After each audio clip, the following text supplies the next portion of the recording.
जय हिंद साथियों, आप सभी का स्वागत है सीबीआई क्लासेस में। आज की वीडियो में हम लोग देखने वाले हैं क्लास 10th का साइंस। ये चैप्टर नंबर फर्स्ट हो जाएगा जिसका नाम है रासायनिक अभिक्रिया एवं समीकरण। ठीक है, इस चैप्टर से जितने भी सब्जेक्टिव क्वेश्चन है एनसीईआरटी का जो टेक्स्ट बुक में सब्जेक्टिव क्वेश्चन है वो सारे सब्जेक्टिव क्वेश्चन को इस वीडियो में हम लोग देखने वाले हैं। और आप सभी को पता होना चाहिए कि अधिकतर जो क्वेश्चन आता है वो एनसीईआरटी का जो क्वेश्चन होता है बुक में वही क्वेश्चन आता है। तो इस वीडियो में हम लोग वही क्वेश्चन को देखने वाले हैं। ठीक है, तो पहला क्वेश्चन है आपका, वायु में जलाने से पहले मैग्नीशियम रिबन को क्यों साफ किया जाता है? तो क्यों साफ किया जाता है कुछ इस प्रकार से हम लोग लिख सकते हैं इसका आंसर। मैग्नीशियम रिबन वायु के संपर्क में आकर अपने ऊपर मैग्नीशियम ऑक्साइड की परत चढ़ा लेती है, जिसे हटाने के लिए मैग्नीशियम रिबन को जलाने से पहले साफ किया जाता है। मतलब मैग्नीशियम रिबन जो होता है ऐसी खुला में जब रहता है तो उस पर एक परत चढ़ जाती है, मैग्नीशियम ऑक्साइड की एक परत चढ़ जाती है। और अगर जो उस समय बिना उसे लगड़े यानी बिना उसे साफ किए जलाया जाता है तो वो सही से नहीं जलता है। इसलिए उसे जब जलाया जाता है तो जलाने से पहले उसे साफ कर लिया जाता है रेगमाल से। रेगमाल से साफ करने के बाद जो उसका जो ऊपरी परत होता है वो घिस जाता है, जिससे मैग्नीशियम ऑक्साइड हट जाता है और आसानी से जल जाता है। अगला क्वेश्चन दिया गया है, जब लोहे की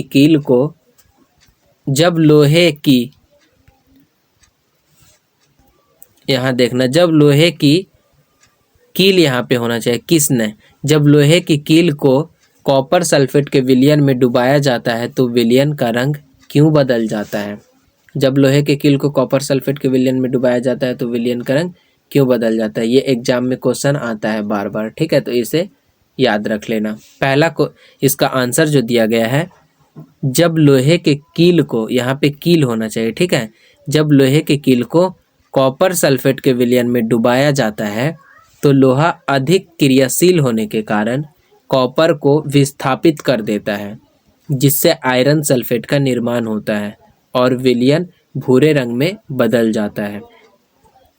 मतलब इस अभिक्रिया कुछ इस प्रकार से आप समझ सकते हो। इसका एग्जाम्पल यहाँ पे Fe यानी लोहा है, CuSO4 यानी कॉपर सल्फेट का विलयन है। ठीक है, तो यहाँ पे लोहा जो है कॉपर से अधिक क्रियाशील है। ठीक है, इसलिए कॉपर जो अपना SO4 के साथ है वो SO4 को हटा देगा, Fe जो है अपने साथ ले लेगा, क्योंकि Fe जो है Cu से अधिक अभिक्रियाशील है, इसलिए Fe जो है Cu को हटा देगा और FeSO4 बना लेगा, प्लस Cu अलग हो जाएगा। ठीक है, अगला क्वेश्चन दिया गया है, ऊष्माक्षेपी एवं ऊष्माशोषी अभिक्रिया का क्या अर्थ है? तो सबसे पहले हम लोग देखेंगे ऊष्माक्षेपी अभिक्रिया को। ऊष्माक्षेपी अभिक्रिया वैसा अभिक्रिया जिसमें ऊष्मा का निर्माण होता है। मतलब कोई भी अभिक्रिया जब होता है तो उसमें ऊष्मा का निर्माण होता है, यानी विलयन से या फिर अभिक्रिया से ऊष्मा बाहर निकलता है तो उसे ऊष्माक्षेपी अभिक्रिया कहते हैं। ठीक है, इसका एग्जाम्पल आप लोग देख सकते हो, CH4 यानी मीथेन को जब ऑक्सीजन की उपस्थिति में जलाया जाता है तो CO2 गैस निकलता है और H2O बनता है और ऊष्मा भी निकलता है। ठीक है, अब अगला इसी क्वेश्चन का अगला क्वेश्चन है ऊष्माशोषी।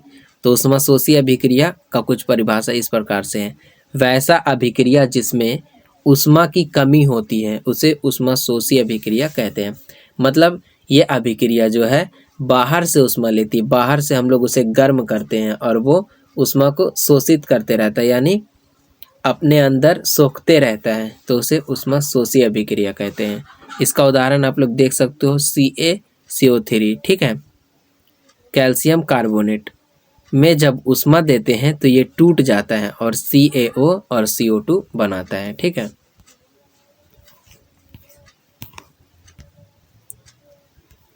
अगला क्वेश्चन दिया गया है, शोषण को ऊष्माक्षेपी अभिक्रिया क्यों कहते हैं? भोजन ग्रहण करने के बाद, ठीक है, जब हम लोग भोजन करते हैं तो भोजन खाने के बाद जीव द्वारा शोषण प्रक्रिया से उसे तोड़कर ऊष्मा का निर्माण होता है। तो हमारे अंदर जो जीव होता है या फिर जो हम ही जीव है, वो भोजन पहले किए, उसके अंदर और जो भोजन हम किए हैं वो छोटे छोटे टुकड़ों में टूट जाता है, ठीक है, जिससे ऊष्मा का निर्माण होता है। जब भोजन छोटे छोटे टुकड़ों में टूटता है तो ऊष्मा का निर्माण होता है। क्योंकि शोषण से ऊष्मा का निर्माण हो रहा है, इसलिए उसे ऊष्माक्षेपी अभिक्रिया कहेंगे। जैसे हम लोग कोई भोजन खाएं, ठीक है, जब शोषण प्रक्रिया से वो भोजन और छोटा छोटा टुकड़ा में टूट जाता है। जब छोटा छोटा टुकड़ा में टूटता है भोजन तो उससे ऊष्मा निकलता है। तो हम देख सकते हैं कि जब ऊष्मा निकल रहा है तो यानी ये ऊष्माक्षेपी अभिक्रिया है। अगला क्वेश्चन है, वियोजन अभिक्रिया को संयोजन अभिक्रिया के विपरीत क्यों कहा जाता है? तो सबसे पहले हम लोग संयोजन अभिक्रिया देखते हैं। संयोजन अभिक्रिया में दो या दो से अधिक पदार्थ जुड़कर नए पदार्थ का निर्माण करते हैं। मतलब संयोजन अभिक्रिया में क्या होता है, दो या दो से अधिक पदार्थ जुड़ता है और एक पदार्थ का निर्माण करता है, ठीक है। वियोजन अभिक्रिया में क्या होता है, परंतु यहाँ पे लिखना है परंतु वियोजन अभिक्रिया में एक पदार्थ टूटकर दो या दो से अधिक पदार्थ का निर्माण करता है, इसलिए दोनों अभिक्रिया एक दूसरे के विपरीत है, ठीक है। इसका उदाहरण भी आप लोगों को लिख लेना है कुछ इस प्रकार से। उदाहरण यहाँ पे नहीं दिया गया है लेकिन लिख लेना है एग्जाम्पल के रूप में। पहले हम लोग संयोजन अभिक्रिया का उदाहरण देखेंगे, ठीक है। C यानी कार्बन प्लस O2, ठीक है, तो क्या बनेगा, CO2 बन जाएगा, ठीक है। ये संयोजन अभिक्रिया का उदाहरण है, संयोजन अभिक्रिया का उदाहरण है ये, ठीक है। अब हम लोग वियोजन अभिक्रिया का उदाहरण देखेंगे। वियोजन अभिक्रिया का आपका उदाहरण हो जाएगा जिसे Ca और CO3, ठीक है, ये एक पदार्थ है, इसे जब ऊष्मा दिया जाता है तो एक से अधिक पदार्थ में ये टूट जाता है। CaO और प्लस किस में टूट जाता है, CO2 में टूट जाता है, ठीक है, CaO प्लस CO2 में टूट जाता है। तो इसका भी उतार लेना है, वियोजन अभिक्रिया का ये उदाहरण है। अब अगला क्वेश्चन आपका दिया गया है, विस्थापन एवं द्विविस्थापन अभिक्रिया में क्या अंतर है? तो क्या अंतर है, एक तरफ हम लोग विस्थापन अभिक्रिया लिखेंगे, एक तरफ द्विविस्थापन अभिक्रिया लिखेंगे, ठीक है। तो विस्थापन अभिक्रिया का हम लोग परिभाषा लिख देंगे ये साइड, वैसी अभिक्रिया जिसमें अधिक क्रियाशील परमाणु कम क्रियाशील परमाणु को हटाकर उसके स्थान को ग्रहण कर लेता है, उसे विस्थापन अभिक्रिया कहते हैं, ठीक है। ये विस्थापन अभिक्रिया का परिभाषा है और इसका एग्जाम्पल ये है, Fe plus CuSO4 FeSO4 plus Cu। द्विविस्थापन अभिक्रिया का परिभाषा लिखेंगे, वैसी अभिक्रिया जिसमें पदार्थों के बीच आयनों का आदान प्रदान होता है, उसे द्विविस्थापन अभिक्रिया कहते हैं। द्विविस्थापन अभिक्रिया का एग्जाम्पल यहाँ पे दिया गया है, ठीक है।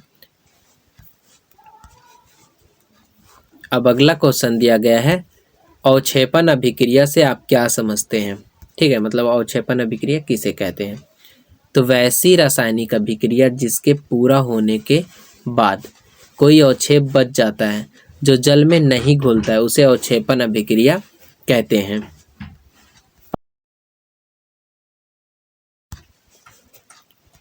अब अगला क्वेश्चन दिया गया है, उपचयन अभिक्रिया किसे कहते हैं? तो उपचयन अभिक्रिया किसे कहते हैं? वैसी अभिक्रिया जिसमें किसी पदार्थ में ऑक्सीजन की वृद्धि होती है, ठीक है, उसे उपचयन अभिक्रिया कहते हैं। जैसे यहाँ पे आप देख सकते हो कार्बन है, कार्बन में ऑक्सीजन जुड़ा तो CO2 बन गया, यानी ऑक्सीजन की वृद्धि हुआ, तो ये उपचयन अभिक्रिया का उदाहरण है। अपचयन अभिक्रिया किसे कहते हैं? तो वैसी अभिक्रिया जिसमें किसी पदार्थ में ऑक्सीजन की कमी होती है, उसे अपचयन अभिक्रिया कहते हैं। आप लोग यहाँ पे देख सकते हो ZNO, जो कि इसमें ऑलरेडी पहले से ऑक्सीजन जुड़ा हुआ है, और इधर आप देखोगे ZNO से ऑक्सीजन हट गया है, यानी इसका अपचयन हो गया है। अब अगला क्वेश्चन दिया गया है, लोहे के वस्तुओं को हम पेंट क्यों करते हैं? तो लोहे की वस्तुओं को हम पेंट क्यों करते हैं? लोहे की वस्तुओं को पेंट करने के निम्न कारण है। पहला कारण है आपका, लोहे के वस्तुओं को जंग से बचाने के लिए पेंट किया जाता है। दूसरा कारण है लोहे के वस्तुओं को सुंदर और मजबूत बनाने के लिए पेंट किया जाता है। अगला क्वेश्चन दिया गया है तेल एवं वसायुक्त खाद्य पदार्थों को नाइट्रोजन से प्रभावित क्यों किया जाता है। तो इसका आंसर है जब वसायुक्त तैलीय खाद्य पदार्थ वायु के संपर्क में आता है तो उसका उपचयन हो जाता है, जिससे वह पदार्थ खराब हो जाता है। अतः खाद्य पदार्थ को खराब होने से बचाने के लिए उसे नाइट्रोजन से प्रभावित किया जाता है। ठीक है। अब अगला क्वेश्चन है संक्षारण, मतलब संक्षारण किसे कहते हैं। जब कोई धातु वायु या नमी के संपर्क में आता है तो वह धीरे धीरे कमजोर होने लगता है और उस पे परत चढ़ जाती है। इस क्रिया को संक्षारण कहते हैं। जैसे आप लोग देख सकते हैं एग्जाम्पल के रूप में लोहे पर जंग लगना, चांदी पर काली परत चढ़ना। अगला क्वेश्चन है विकृत गंधिता। जब वसायुक्त तैलीय खाद्य पदार्थ वायु के संपर्क में आता है तो उसका उपचयन हो जाता है, जिससे वह पदार्थ खराब हो जाती है और इससे खराब गंध निकलती है। इसी क्रिया को विकृत गंधिता कहते हैं। तो आज का वीडियो यहीं तक समाप्त होता है। कल के वीडियो में हम लोग इसके आगे चैप्टर को देखेंगे। ठीक है।